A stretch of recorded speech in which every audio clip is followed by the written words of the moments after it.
নমস্কার, কেমন আছেন সবাই? আশা করি সবাই খুব ভালো আছেন। আমরাও সকলে খুব ভালো আছি। শুভ সকাল, সবাইকে সুপ্রভাত জানিয়ে আজকের ব্লগটা শুরু করছি।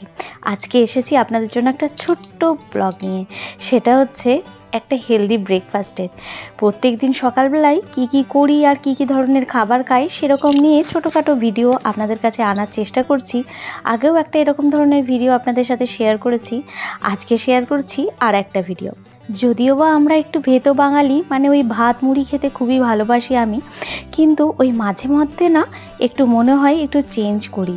ওই একই রকম খেতে ভালো লাগে না, তাই মাঝে মাঝে ওই সপ্তাহের 2-1 দিন ছাড়া বাকি দিনগুলো কিছু না কিছু একটা বানিয়ে থাকি খাবার জন্য। মানে টিফিনে ব্রেকফাস্টে একটু অন্যরকম করার চেষ্টা করি। সেরকমই একটা ব্রেকফাস্ট রেসিপি নিয়ে আজকে আপনাদের কাছে এসেছি। এখানে একটা হেলদি ব্রেকফাস্ট আমি বানাবার চেষ্টা করছি। আজকের রেসিপির নাম ওটসের চিলা।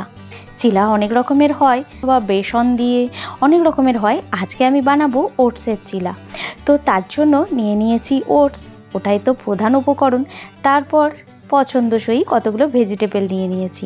আমি আমার পছন্দ মতো নিয়েছি, আপনারা যদি এটা বানাতে চান আরও অনেক কিছু হয়তো দিতে পারেন। তারপর নিয়ে নিয়েছি 2টো ডিম, আর তারপর স্বাদের জন্য নিয়ে নিয়েছি একটু গোলমরিচ গুঁড়ো আর সামান্য নুন। তারপর পুরোটাই ভালো করে মিক্স করে নিয়ে 2-3 মিনিটের জন্য রেস্টে রেখে দেব। তারপর এটা বানিয়ে নেব ওটসের চিলা। এই যে খুব সহজেই, খালি ওই কাটিং প্রসেসটা বাদ দিলে খুব সহজেই এই রেসিপিটা তৈরি হয়ে যায়। আর ভালো মতোই পেট কিন্তু ভরে থাকে, বেশ অনেকক্ষণের জন্য খিদে পায় না। বেশিরভাগ সময় দেখেছি ওটস খেলে কিন্তু অনেকক্ষণ খিদে পায় না। এই যে দেখুন, আমার এই যে ব্যাটারটা তৈরি হয়ে গেছে। তারপর 2 মিনিট রেস্ট দিয়ে এরপর এটা একটা তাওয়ার মধ্যে ফ্রাই করে নেব। আপনারাও খুব সহজ উপায়ে এটা বাড়িতে করে খেতে পারেন। এর পরের প্রসেসটা তো আরও সহজ। এই যে তাওয়া বসিয়ে দিয়েছি, আর কিছুটা গরম হয়ে যাবার পর সামান্য তেলও দিয়ে দিলাম। এবার গরম হয়ে গেলে তেলটা, তারপর ছেড়ে দেব আমি যে ব্যাটারটা আগে থেকে বানিয়ে রেখেছিলাম সেটা। ভালো করে ছড়িয়ে, ঠিক যেমন আমরা ডিম ভাজি সেরকম করে ছড়িয়ে দিচ্ছি।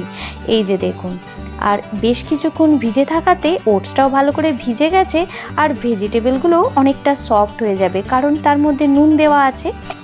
আর এরপর এই যে চামচও নিয়ে নিই, খুন্তিও নিয়ে নিই, ওই ছুরির সাহায্যেই ভালো করে তাওয়ার মধ্যে ছড়িয়ে দিচ্ছি।